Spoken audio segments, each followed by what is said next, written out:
lumière de sa face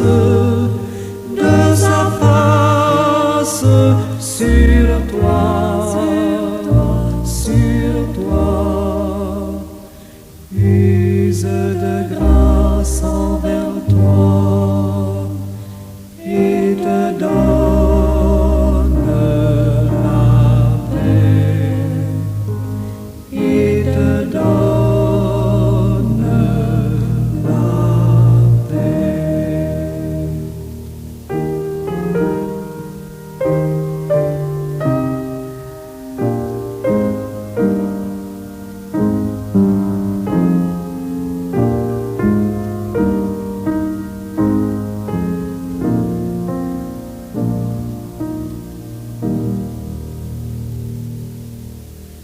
L'Éternel te bénisse, l'Éternel te bénisse et te garde, fasse lever la lumière de sa face sur toi,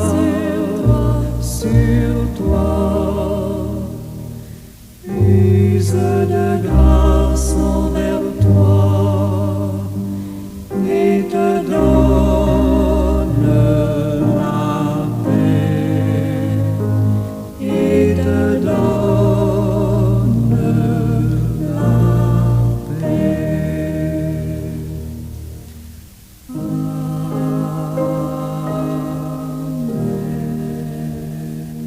Bon et tendre Père céleste en Jésus-Christ, nous voulons te dire merci pour ce nouveau jour. Merci pour les soins prodigués. Merci pour tes grâces reçues. Merci pour la provision qui est faite pour nous durant les prochaines 24 heures. Merci Père pour toutes tes riches bénédictions. Nous te sommes très, très reconnaissants. Merci, bon Papa. En Jésus-Christ, ton Fils, nous te disons merci.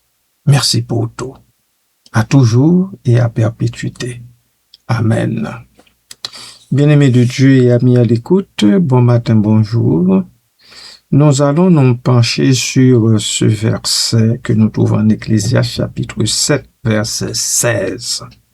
Ne sois pas juste à l'excès, ni sage outre mesure.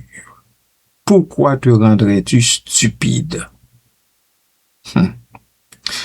Je vais me pencher sur la profondeur théologique de deux phrases de ce verset. Ce passage soulève des questions sur l'équilibre entre la justice, la sagesse et la folie. À travers une analyse contextuelle et doctrinale, nous tenterons de comprendre les implications de ce verset pour la vie spirituelle et éthique des croyants. Le livre de l'Ecclésiaste est un texte qui aborde les thèmes de la vanité, de la sagesse et de la condition humaine. L'auteur, souvent en quête de sens, remet en question les valeurs et les comportements humains. Ce verset se situe dans un passage plus large où l'auteur réfléchit sur la nature de la sagesse et de la justice, et aussi sur les dangers d'une approche extrême de ces concepts. Je m'arrête un instant pour souffler avant d'entrer dans l'analyse.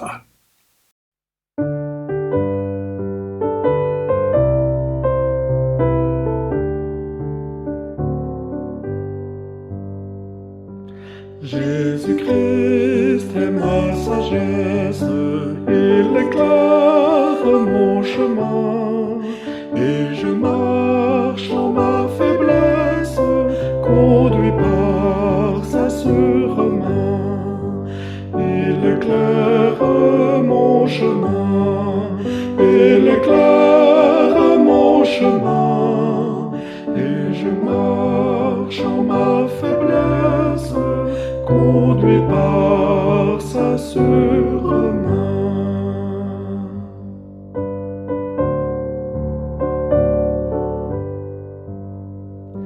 Jésus-Christ est ma justice, son sang a coulé pour moi. Je trouve en son sacrifice paix et pardon par la foi. Son sang a coulé pour moi, son sang a coulé pour moi. Je trouve en son sacrifice paix et pardon par la foi.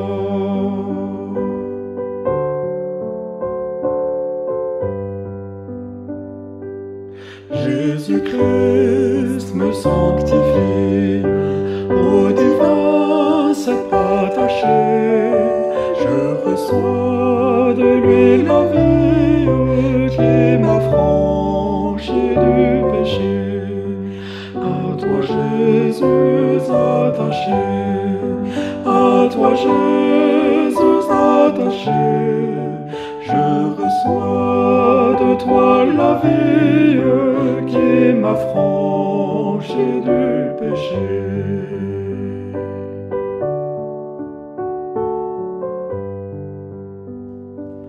Jésus en payant ma dette, à grand prix m'a racheté, et déjà ma place est prête vers lui pour l'éternité.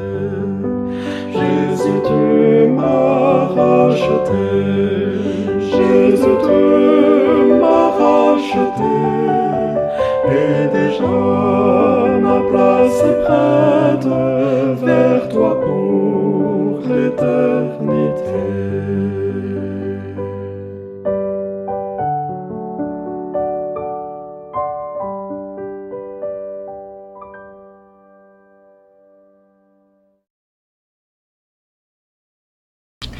Justice à l'excès. La première partie du verset « Ne sois pas juste à l'excès » interpelle sur le danger d'une justice rigide. Dans la tradition biblique, la justice est souvent associée à la droiture et à l'équité. Cependant, une justice plutôt excessive peut mener à un jugement implacable et à une incapacité à faire preuve de miséricorde. Cela rappelle la nécessité de tempérer la justice par la compassion, comme le souligne le Nouveau Testament dans les enseignements de Jésus. Sagesse outre mesure.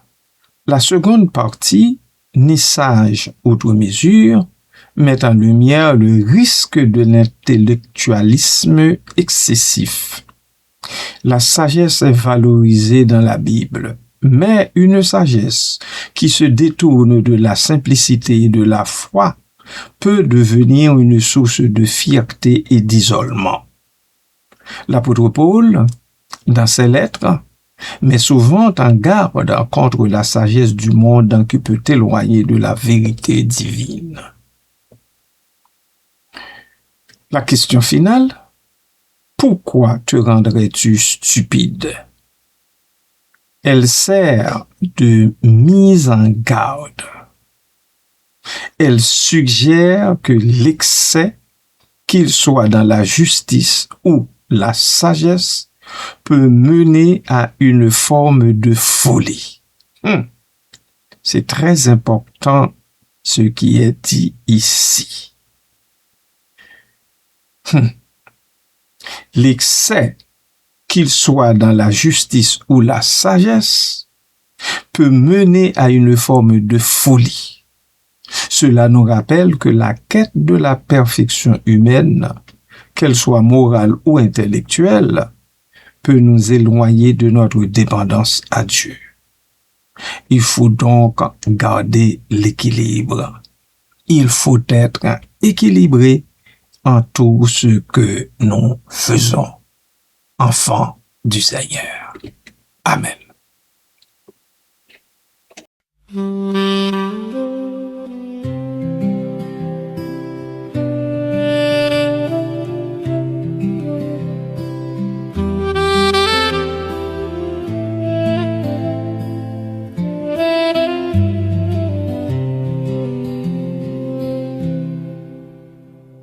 Jésus, je voudrais mieux connaître, mieux saisir ta grâce efficace, l'amour qui mes péchés efface, qui sur la croix mourut pour moi. Mieux connaître Jésus, mieux connaître Jésus, l'amour qui mes péchés efface, qui sur la croix mourut pour moi. Jésus, je voudrais mieux connaître, mieux suivre ta volonté sainte, l'amour qui seul bannit la crainte, quand en mon cœur il est vainqueur. Mieux connaître Jésus, mieux connaître Jésus, l'amour qui seul bannit la crainte, quand en mon cœur il est vainqueur. Jésus, je voudrais mieux connaître, mieux sentir de ton Saint-Esprit la puissance qui m'a franchi, qui me console et qui m'instruit. Mieux connaître Jésus, mieux connaître Jésus, la puissance qui m'a franchi, qui me console et qui m'instruit. Jésus, je voudrais mieux connaître, mieux contempler ton héritage, la joie qui sera le partage des rachetés, des bien-aimés. Mieux connaître Jésus, mieux connaître Jésus, la joie qui sera le partage des rachetés, des bien-aimés. Mieux connaître Jésus.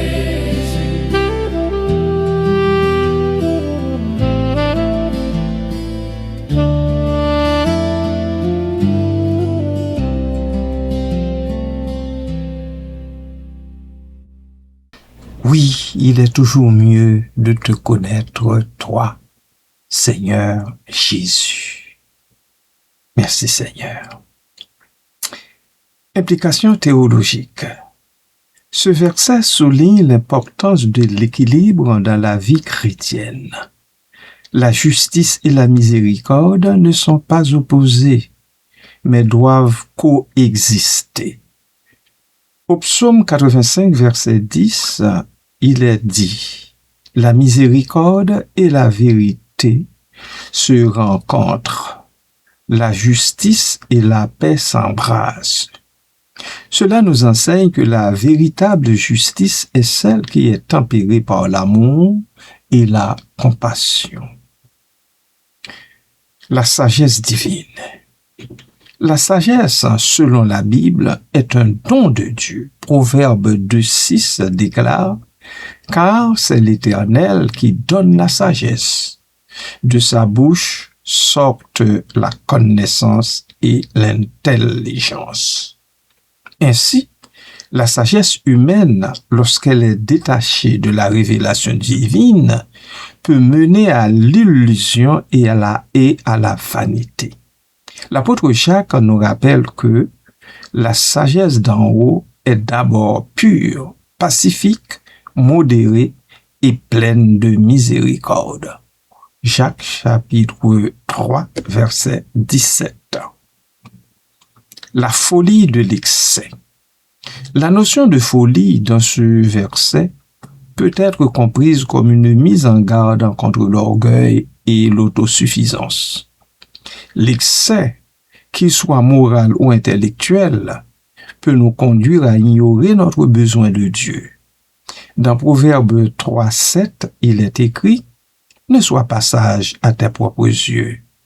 Crains l'Éternel et détourne-toi du mal. » Cela nous rappelle que la véritable sagesse commence par une humilité profonde devant Dieu. Application pratique. Dans la vie personnelle, pour le croyant, ce verset invite à une réflexion sur ses propres attitudes. Il est essentiel de rechercher un équilibre dans la justice et la sagesse, en évitant les extrêmes qui peuvent mener à la rigidité ou à l'orgueil. Cela implique de cultiver une attitude de cœur ouverte à la grâce et à la miséricorde, tant envers soi-même qu'envers les autres. Amen. Devant nous, Jésus-Christ nous appelle au saint combat de la foi. Satan possède la citadelle où doit régner notre roi. Combattons pour notre maître. Combattons pour notre maître. Luttons pour notre Dieu fort. À la foi, nos êtes plus que vainqueurs de la mort. Plus que vainqueurs de la mort, plus que vainqueurs de la mort. À la foi, nous pourrons être plus que vainqueurs de la mort. En tout lieu, l'iniquité terrasse ceux qui meurent sans Jésus. Brisons-le, lien qui les enlace, sauvons les perdus. Combattons pour notre maître. Combattons pour notre maître. Luttons pour notre Dieu fort. À la foi, nos êtes plus que vainqueurs de la mort. Plus que vainqueurs de la mort. Plus que vainqueurs de la mort. À la foi, nous pourrons être plus que vainqueurs de la mort. Cherchons les âmes sans espérance qui s'égarent dans la nuit. Luttons, prions pour leur délivrance du mal du péché maudit. Combattons pour notre maître. Combattons pour notre maître. Luttons pour notre Dieu fort. À la foi, nous êtes plus que vainqueurs de la mort. Plus que vainqueurs de la mort. Plus que vainqueurs de la mort. Par la foi, nous pourrons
Dans la communauté.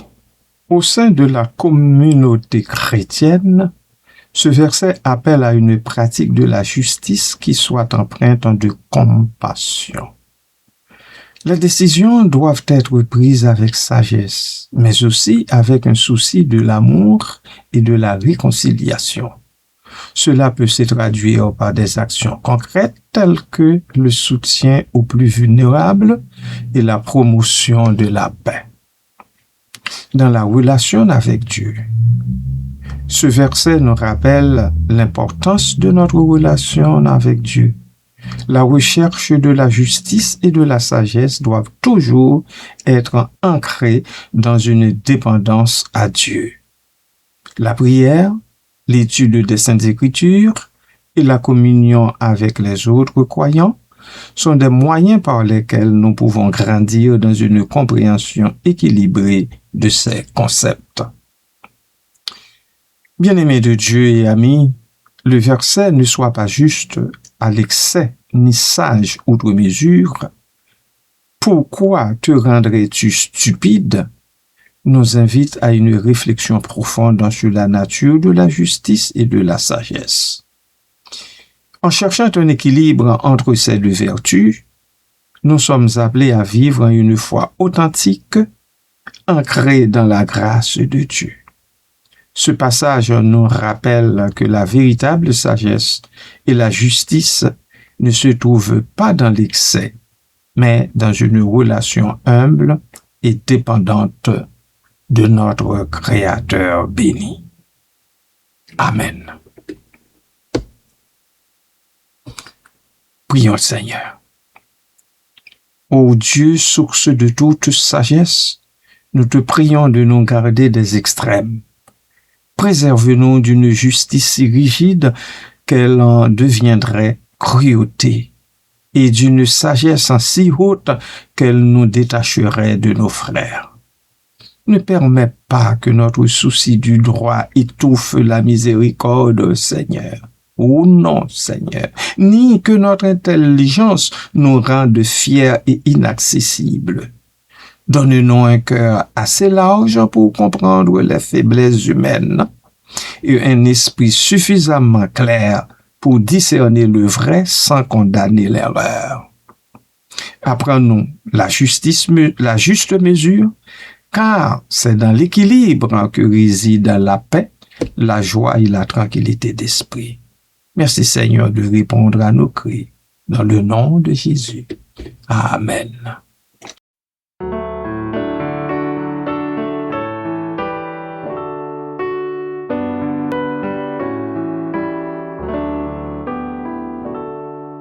C'est Jésus quand je chancelle selon mon chemin, qui vient prendre ma main frêle dans sa forte main, tenu par sa main, tenu par sa main.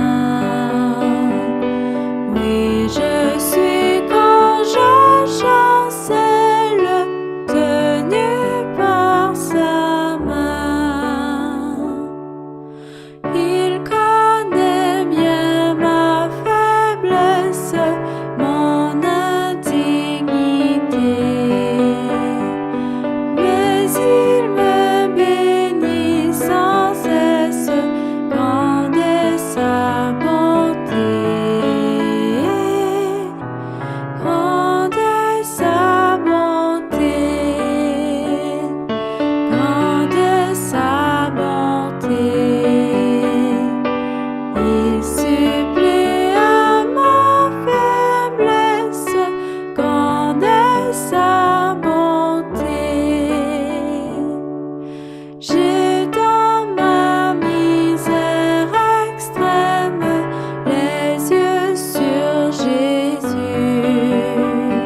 fidèle.